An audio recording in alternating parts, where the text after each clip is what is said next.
WDW Radio, your information station. Hello, everybody, and welcome to the WDW Newscast. I am Lou Mongello, author of the Walt Disney World Trivia Books, the audio guides to Walt Disney World, host of WDWRadio.com, and publisher of Celebrations Magazine. This is the WDW Newscast for Wednesday, May 25th, 2011. I want to thank our sponsors for this newscast, our friends over at touringplans.com. They're the research team behind the unofficial guide. There you'll find crowd calendars, wait times, touring plans, and don't forget you can also take touring plans with you into the parks with their Lines application. Look, whether you are a first-time visitor or you are a Disneyland or Walt Disney World expert, it's all about maximizing your time. Lines and touringplans.com. Be sure and check it out. So let's get into the news tonight. There's actually a lot to cover, and with summertime approaching, and here in Florida, the kids are getting off school tomorrow, which for a lot of parents, that means that they're already starting to think about when the kids are going to go back to school in later on this summer. But what they really are probably thinking about is how and where to spend their summer vacation. And for a lot of those people who are thinking about what to do, especially locals here in Florida, there may or may not be reason to go back to Walt Disney World. You know, they may not be aware of what's new or what's coming, maybe what's old and coming back in Walt Disney World. So I want to talk a little bit about some things that aren't really breaking news this week, but some things that are maybe new and coming to Walt Disney World this summer.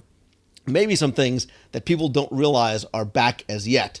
For kids, Jake and the Neverland Pirates, very popular Disney Channel, part of the Disney Junior programming, is now part of Disney Junior live on stage. It also includes friends from Mickey Mouse Clubhouse, Handy Mandy, and Little Einsteins. So there's a lot of new stuff for kids to do if they haven't been back in a while. There's other Disney Channel stars, maybe for a little bit of an older set. A lot of meet and greet experiences, this time with Phineas and Ferb. They're coming over to Disney's Hollywood Studios. Guests and movie director Cletus Fillmore are going to recreate some of their favorite moments. They're going to sign autographs and take pictures, maybe give a couple of hugs with their fans.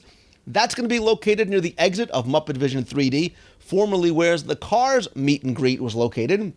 There's other meet and greets coming to Walt Disney World as well. Winnie the Pooh is going to replace Lotso at the feature animation building.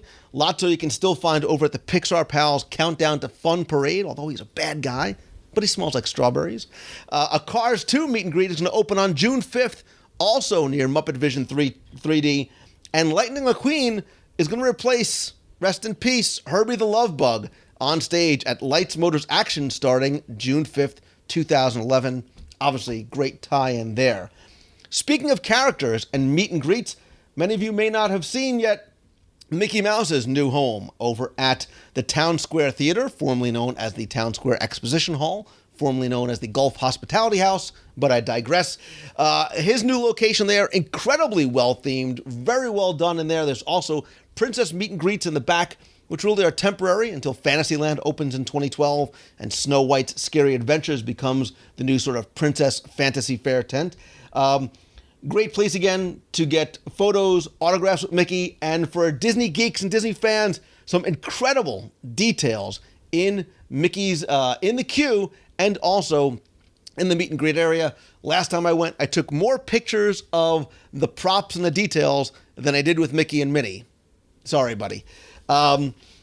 Staying in the Magic Kingdom, there's also going to be a lot of, and there already are, updates to old favorites. And the first thing that comes to mind is the new interactive queue over in the Haunted Mansion. There's a completely new storyline that revolves around a lot of the interactive elements out there, inspired by some of the characters you previously saw in the Haunted Mansion, but really were kind of secondary to the original story. There's many layers to that onion, as I call it, because a lot of guests can walk through, play with a lot of the interactive elements there, but there's also a lot of interactive things. There's a murder mystery that takes place with the bus at the front. There's lots of other puzzles to solve. Inside the Haunted Mansion, obviously the hitchhiking ghosts are completely redone in the scene where they would normally just ride along with you. Now, I'm sure you know, they also have a lot of fun, interactive, playful ways to sit with you and whoever else is riding in your Doom buggy with you. Speaking of interactive queues and things for kids to do, maybe some of your kids haven't had a chance to see or try out the new interactive queue over at the Many Adventures of Winnie the Pooh. Places to climb and jump and play. The tree has actually been moved over from the other side, and the 20,000 League stub is still located inside there. But there's also a lot of stuff to do and always new things for adults in Walt Disney World as well. This summer, the Sounds Like Summer concert series comes back to Epcot. It's all about tribute bands. Again, we look forward, but we go back. Talk about some of those sounds of summer from days gone by and my youth. So starting June 12th, we've got Hotel California, a salute to the Eagles. Starting June 19th through the 25th, Staying Alive, a tribute to the Bee Gees. June 26th through July 2nd, Slippery When Wet is the ultimate Bon Jovi tribute. Jersey fans unite. July 3rd to July 9th, A Little Queen is the Music of Heart. July 10th through the 16th is Frontiers, a tribute to Journey. July 17th through the 23rd is Karen Lawson, a tribute to Janet Jackson. Not the most creative name there. And July 24th through the 30th is To You, a tribute to U2. Showtimes are 5:45, 7, and 8:15 p.m. It is all included with your park admission to Epcot. Great way to spend an evening, again, not even having to worry about riding a single attraction.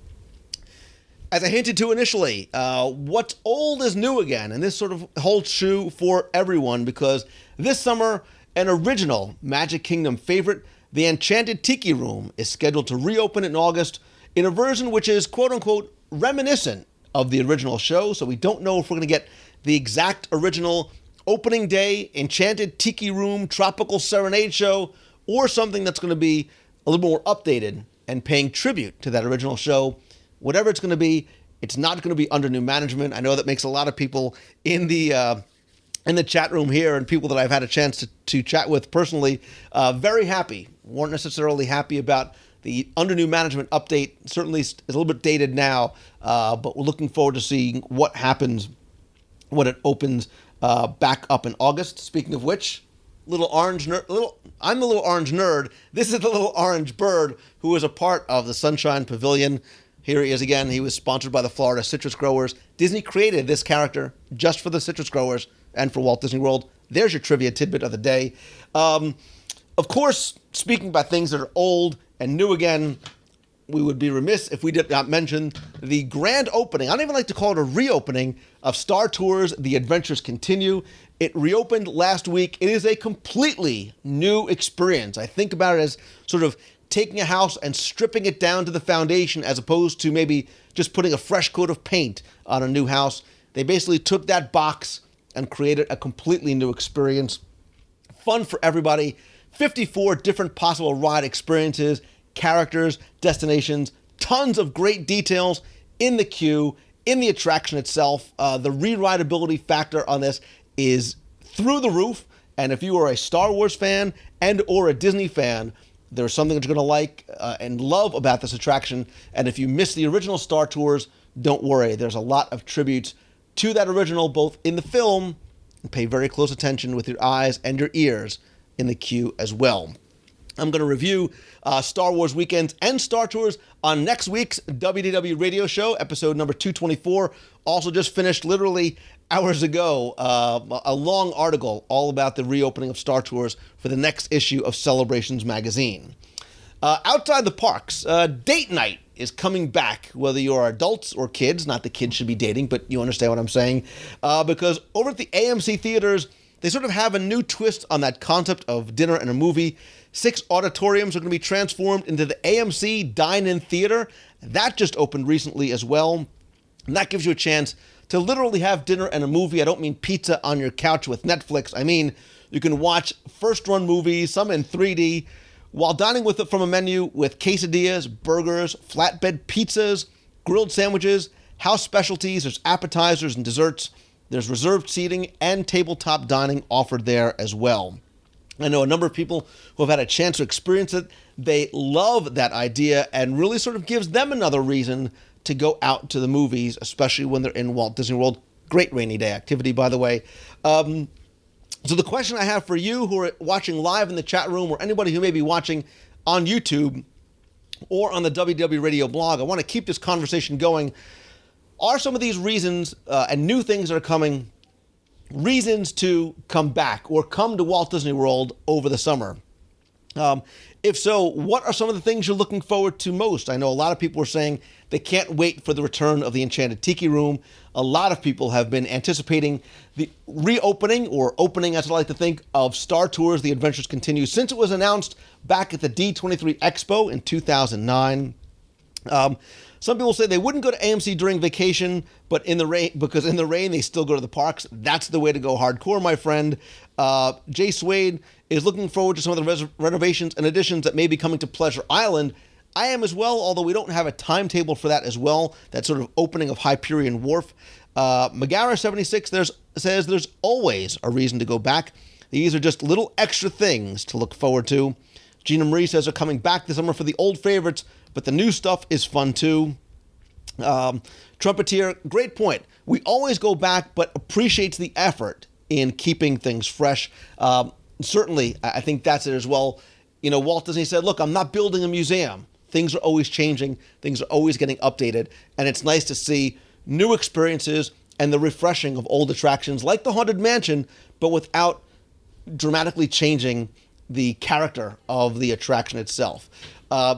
Real quick, I want to talk about something else going on this summer beyond the parks. And this past week, many of us who are here in chat or probably watching online just came back and finished D23's Destination D, the Florida Project, and or the Scavenger Hunt in Walt Disney World. I did a recap roundtable on WDW Radio show number 223. You can check that out for our full recap of those events. But this summer, D23 is bringing back something that I just mentioned, the D23 Expo. That took place September 2009. Personally speaking, it was one of my all-around best Disney experiences, especially for something that was outside the parks in Anaheim, California. Just such a great job meeting other Disney fans. There was something there for everybody. There was the archives. There was Johnny Depp. There was Radio Disney. So whatever your interest was, there was something there for everyone. It's coming back this year again, middle of August. We're obviously going to be back there again as well. But they're adding something new, another element, another layer to that onion, as it were, this year. And when we talk about things like the Scavenger Hunt, it made me think of the fact that this year's Expo is going to begin on August 18th, and it's going to kick off with D23's Ultimate Disney Trivia Tournament, presented by Hasbro Trivial Pursuit Disney for All Edition. So it's basically going to be a large-scale trivia contest about all things Disney. Walt Disney, parks, resorts, films, you name it, they're going to cover it. And participants who play in the game are going to have a chance to show off not only their ultimate Disney geekiness and knowledge, but if they win, they get a cruise on all-new Disney Fantasy, including accommodations for 4, plus air travel. So big prize for this year's event. The semifinal and final rounds are going to be held on Stage 23 during the Expo on Friday, August 19th. And those are going to feature questions that come from the new Hasbro Disney Trivial Pursuit game, which releases this fall, and I've already put on my Christmas list, Santa, if you're listening. Registration, additional details can be found on the D23 Expo 2011 website and the D23 Ultimate Disney Trivia Tournament. You can visit d23expo.com. Just want to mention, too, I will be back this year at the D23 Expo. We're going to have a booth once again like we did last time in the Collectors Forum. I am again going to have full coverage of the Expo, including live video broadcasting like this and chat from each day of the Expo. We've already got lots of surprises and a few special things in store, not just for those who are attending the Expo and coming by the booth, but for you guys who are following along and watching and chatting in the box, as it were, for the 3 days of the Expo. For more information, kind of stay to follow along with what we're going to be doing and to see some videos highlighting the 2009 Expo, you can visit wdwradio.com/D23Expo. You can also keep up with me on Twitter at Lou Mongello and Facebook.com/WDWRadio for updates as we get closer. I'm also going to post a few new videos, too, from that I've never released before with some exclusive content that we were able to gather just to kind of get you excited for what's coming this year. I know some people sort of had to balance between choosing Destination D in Walt Disney World and the Expo this summer in Anaheim. Two completely different experiences. If you have a chance to do both, I can tell you, like I said, the Expo was undoubtedly one of my favorite Disney experiences. Great time both at the Expo, out in Disneyland, and of course, getting to chat with everybody on the box. So I'd love to keep this conversation going. Let us know, first of all, if you're coming out to the Expo, please come by the booth. If you're thinking about it, maybe what's holding you back from going, or if you are going, what you're looking most forward to. And let me know about coming to Walt Disney World, some of those new things that are coming out this summer. What are you most excited about? And is there any one thing maybe that's really driving you to come out to the parks? Again, you can leave those in the comments section on our YouTube channel at youtube.com/WDW Radio.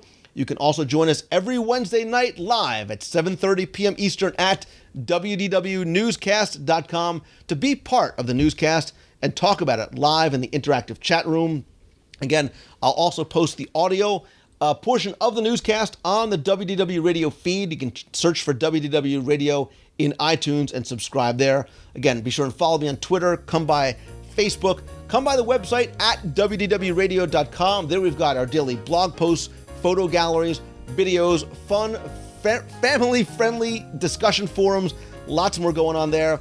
And also don't forget, too, about the new WDW Trivia iPhone app just released last week.